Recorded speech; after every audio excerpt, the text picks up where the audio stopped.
ஆண்டவரும் இரட்சகருமாகிய இயேசு கிறிஸ்துவின் இனிய நாமத்தில் உங்கள் யாவருக்கும் அன்பின் வாழ்த்துக்களை தெரிவித்துக் கொள்கிறேன். அருமையான தேவ பிள்ளைகளே, புதிய நாள், புதிய நம்பிக்கை, new day, new hope daily devotion மூலமாய் இந்த பரிசுத்தமான ஓய்வு நாளில் உங்களை சந்திப்பதில் நான் மிகுந்த மகிழ்ச்சி அடைகிறேன். அல்லேலூயா.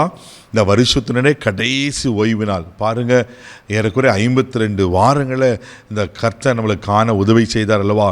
இந்த ஆண்டு முழுவதும் நம்மளை அற்புதமாய் நடத்தி வந்தார் அல்லவா.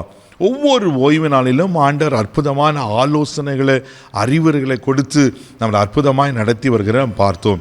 இந்த கடைசி ஓய்வு நாளுக்கென்று கர்த்தர் கொடுக்கல ஆலோசனை என்ன?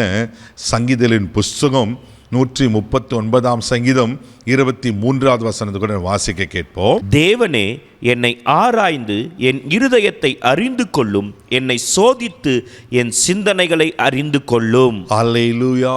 இங்கே தாவீது ஒரு அற்புதமான ஜெபத்தை பண்றாரு. தேவனே, என்னை ஆராய்ந்து என் இருதயத்தை அறிந்து கொள்ளும். தேவ பிள்ளைகளே, இந்த வருஷத்துல கடைசி ஓய்வு நாள், இன்னும் 2 நாட்களில் நம்ம ஒரு புதிய ஆண்டுக்குள்ளே நம்ம போகிறோம். இந்த வருஷத்தின் கடைசி நாட்களில் நம்மை நாமே ஆராய்ந்து பார்ப்பது மிக அவசியம். நீங்கள் இந்த பண்டிகை நாட்களில் உங்கள் வீடெல்லாம் க்ளீன் பண்ணியிருப்பீங்க, ஒயிட் வாஷ் பண்ணியிருப்பீங்க, வீட்டில் எல்லா மூலை முடுக்கெல்லாம் பார்த்து எல்லாம் தேடி கண்டுபிடிச்சி பழையதெல்லாம் எடுத்து போட்டு இருக்கிற டஸ்டெல்லாம் அடித்து எவ்வளோத்துக்குள்ள சுத்தமாக வீட்டை வைத்துக்கொள்ள முடியுமோ அந்த அளவுக்கு வீட்டை வைத்திருப்போம் அல்லவா. அதே போல தான் நம்ம இருதயமாக வீடும், நம்ம வாழ்க்கை, நம்ம ஆவி, ஆத்துமா நாம் எப்படி இருக்கிறோம்னாக்கா சுத்தமாக இருக்க வேண்டும், பரிசுத்தமாய் காணப்பட வேண்டும் அல்லவா. தேவ பிள்ளையில் ஒரு புதிய ஆண்டுக்குள்ளே நாம் அசுத்தத்தோடு பிரவேசிக்கக்கூடாது. இந்த பழைய வருடத்தோடு இந்த பழைய ஜென்ம சுவாபங்கள்லாம் மறைந்து போகணும்.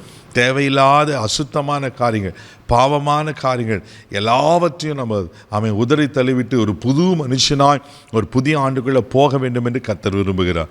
இங்கே தாவீது சொல்கிறார், தேவனே என்னை ஆராய்ந்து என் இருதயத்தை அறிந்து கொள்ளும் என்று. தேவ பிள்ளைகளை, நம்ம இருதயம் எப்படிப்பட்டு இருக்கு? எபிரேயர் நிருபம் 10ஆம் அதிகாரம் 22வது வசனத்தில் வாசிக்கும் போது எபிரேயர் ஆக்கியோன் இப்படியா சொல்லுகிறார், வாசிக்க கேட்போம். துர்மனசாட்சி நீங்க தெளிக்கப்பட்ட இருதயம் உள்ளவர்களாயும் சுத்த ஜலத்தால் கழுவப்பட்ட சரீரம் உள்ளவர்களாயும் உண்மையுள்ள இருதயத்தோடு விசுவாசத்தின் பூரண நிச்சயத்தோடும் சேர கடவோம். புதிய ஆண்டுக்குள்ளே போக போகிறோம். இன்னும் ஆண்டு கூட்டத்தில் நம்ம நெருங்கி போகிறோம். ஒரு வாக்கு தத்துவங்களுக்கெல்லாம் நீங்கள் ஆயத்தமாக இருப்பீங்க. அதுக்கு முன்னாடி நம்ம இருதயம் எப்படி இருக்கணுமா? சுத்த இருதயத்தோடு. ஹல்லேலூயா. மனசாட்சி நீங்கள் தேவ பிள்ளையில, ஆமேன். நம்முடைய இருதயம் எப்படி இருக்குது? துர்சிந்தைகள் இருக்கா? துர்மனசாட்சி இருக்கா? இன்றைக்கி அப்படியேப்பட்ட கெட்ட காரியங்களாக இருக்குமா? நான் எடுத்து போட்டுட்டு சுத்த இருதயத்தோடு. ஹல்லேலூயா. ஆமேன். ஏன்னா இருதயத்தான் கிறுக்குள்ளதும் கேடுள்ளதும் மகா அழுக்குள்ளதுமாக இருக்கிறது. அக்கிரம சிந்தையுள்ள இருதயம் என்று சொல்லப்பட்டிருக்கு. தெய்வ பிள்ளையில் இச்சையான இருதயம் சொல்லப்பட்டிருக்கு, பொல்லாத இருதயம் என்று சொல்லப்பட்டிருக்கு. இதெல்லாம் இருதயத்துக்குள்ள இப்படிப்பட்ட காரியங்களாக இருக்குது. இன்னைக்கு இதெல்லாம் நம்ம நீக்கி எப்படி இருக்கணுமா?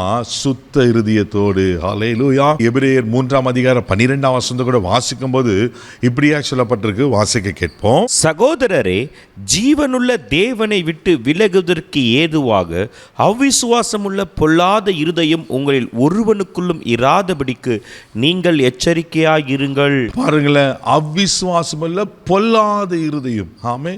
அப்போது இந்த பொல்லாத இருதயம், துர்மனசாட்சியோடு இருக்கிற இருதயம், இவை எல்லாவற்றையும் மாற்றி நாம் எப்படி இருக்கணுமா?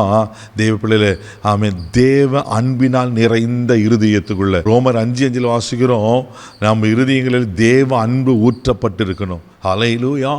யோசித்து பாருங்க, இன்னைக்கு என்னை ஆராய்ந்து, ஆண்டவரே, எனக்குள்ள அசுத்தமான காரியம், எனக்குள்ள உமக்கு பிரியமில்லாத காரியம், ஒருவேளை இந்த ஆண்டில் அப்படிப்பட்ட காரியத்தை நான் மாட்டியிருப்பேன்னா, என் இருதயம் கரைப்பட்டு இருக்குமானா, ஆண்டவரே என்னை சுத்திகரிக்குமே ஆண்டவரே. நீங்கள் கேட்கும்போது ஆண்டவர்களை கழுவி சுத்திகரித்து இன்னும் பரிசுத்தத்துக்கே நான் நடத்த உண்மையில் இருக்கிறார். ஒரு ஆண்டவர் புதிய ஆண்டுக்கு என்ன வாக்கு தத்தங்களை வைத்திருக்கிறார். புதிய ஆண்டுக்கண்டிய காரியங்களை எதிர்பார்த்து கொண்டிருக்கிறோம். நல்லது. ஆனால் அதற்கு முன்பாக நாம் எப்படி இருக்கணும்னாக ஒரு சுத்த இருதயம் உள்ளவர்களா. அல்லேலூயா. இன்றைக்கி ஆண்டவர்களை அர்ப்பணிப்போம்.